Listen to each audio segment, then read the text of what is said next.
Shalom, selamat pagi Bapak Ibu Saudara yang terkasih di dalam Tuhan Yesus Kristus. Selamat berjumpa kembali dalam Renungan Pagi Embun Surgawi Keluarga IBC. Salam sejahtera untuk kita semua, dan mari kita merenungkan firman Tuhan. Namun sebelumnya, mari kita berdoa memohon pimpinan Roh Kudus. Tuhan Yesus yang baik, selamat pagi Bapa, selamat pagi Yesus, selamat pagi Roh Kudus. Kami bersyukur Tuhan, pagi hari ini Engkau membangunkan kembali tubuh kami dengan tubuh yang sehat, segar, bugar. Dan kami bersyukur Tuhan, pagi ini kami rindu mengawali hari kami dengan pimpinan Roh Kudus melalui firman-Mu yang menuntun langkah kaki kami. Terima kasih Bapa. Mari buka hati rohani kami, dan kiranya kami mendengar dengan telinga rohani kami, buat kami mengerti dan menjadi pelaku firman. Haleluya, amin.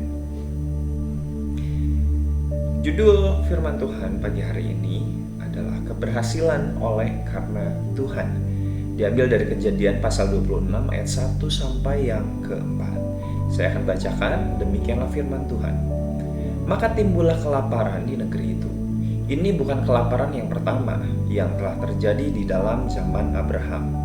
Sebab itu Ishak pergi ke Gerar kepada Abimelek, raja orang Filistin. Lalu Tuhan menampakkan diri kepadanya serta berfirman, "Janganlah pergi ke Mesir, diamlah di negeri yang akan kukatakan kepadamu. Tinggallah di negeri ini sebagai orang asing, maka aku akan menyertai engkau dan memberkati engkau. Sebab kepadamulah dan kepada keturunanmu akan kuberikan seluruh negeri ini, dan aku akan menepati sumpah yang telah kuikrarkan kepada Abraham ayahmu. Aku akan membuat banyak keturunanmu seperti bintang di langit. Aku akan memberikan kepada keturunanmu seluruh negeri ini, dan oleh keturunanmu semua bangsa di bumi akan mendapat berkat."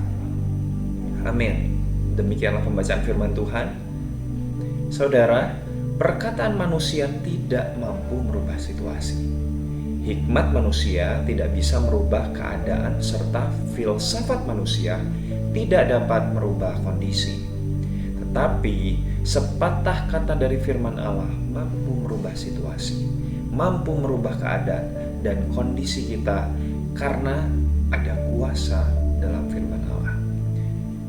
Seperti pada peristiwa Yesus menyembuhkan hamba seorang perwira di Kapernaum, hanya dengan perkataan firman Allah, maka sembuhlah hamba dari perwira Kapernaum itu. Keberhasilan adalah suatu hal yang sangat diidamkan oleh semua orang. Anda dan saya demikian ingin berhasil, kan? Tidak ada seorang pun yang mau gagal. Semua ingin berhasil dalam kehidupannya. Tuhan ingin kita berhasil dalam perjalanan kehidupan kita. Seperti dalam Mazmur 1 ayat 3, Ia tidak pernah merancangkan kegagalan bagi setiap orang yang percaya kepadanya. Rancangan Allah bagi umatnya yaitu masa depan yang penuh harapan. Ishak adalah seorang yang berhasil meraih keberhasilan di masa paceklik, di masa yang sukar. Karena apa? Karena ia diberkati oleh Tuhan.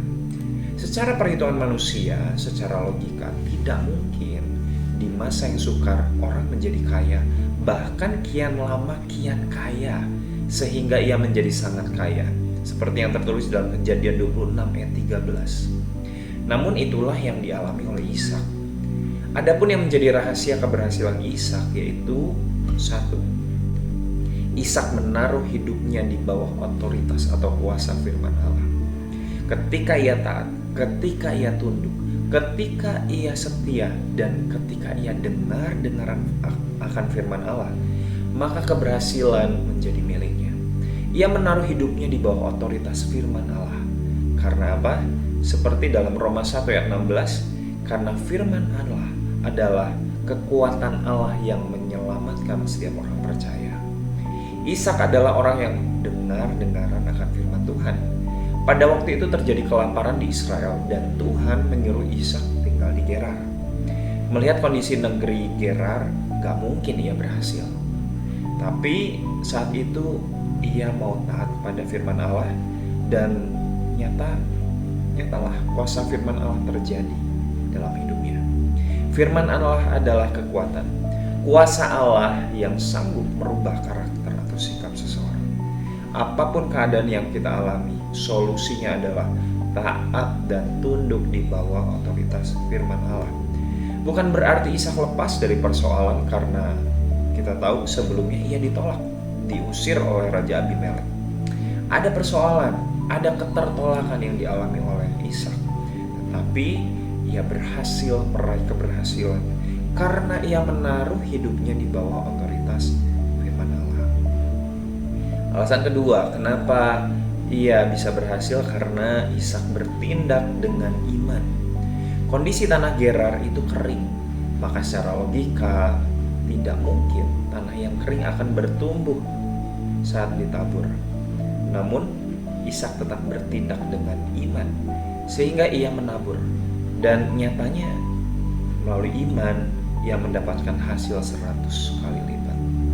Tertulis dalam Kejadian 26 ayat yang ke-12, ia mendapat hasil 100 kali lipat. Saudara, pernahkah Anda mengalami situasi yang sulit namun Tuhan tetap mau kita menabur? Ketika kita tertolak, kita dikecewakan, kita dikhianati, namun Tuhan tetap menuntut kita untuk menabur kebaikan. Saudara, tidak percuma apa yang kita tabur untuk Tuhan, asalkan kita beri dan menabur dengan iman. Orang yang menabur dengan mencucurkan air mata akan menuai dengan sorak-sorai, seperti yang tertulis dalam Mazmur 126 ayat yang kelima.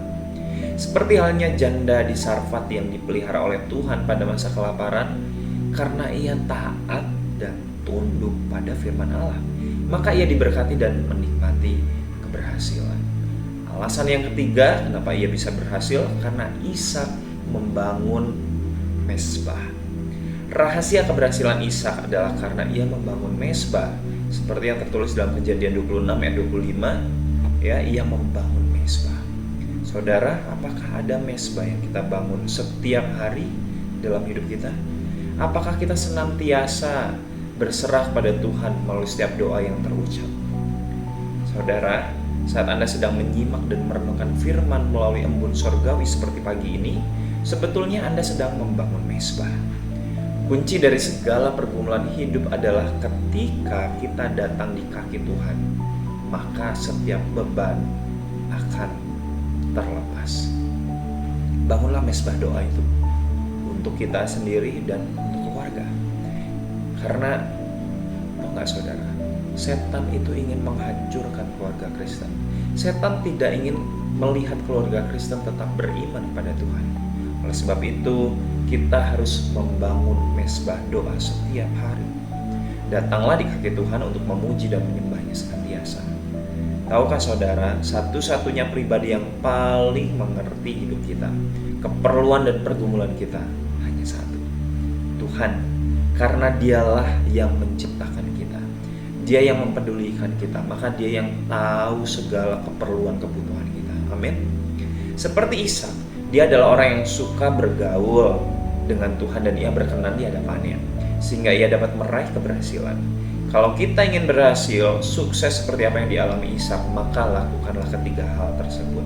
Yang pertama, menaruh hidup kita di bawah otoritas firman Allah, bertindak dengan iman, dan jangan lupa membangun mezbah doa setiap hari. Maka keberhasilan itu akan menjadi milik kita. Selamat beraktivitas, Tuhan Yesus memberkati kita senantiasa.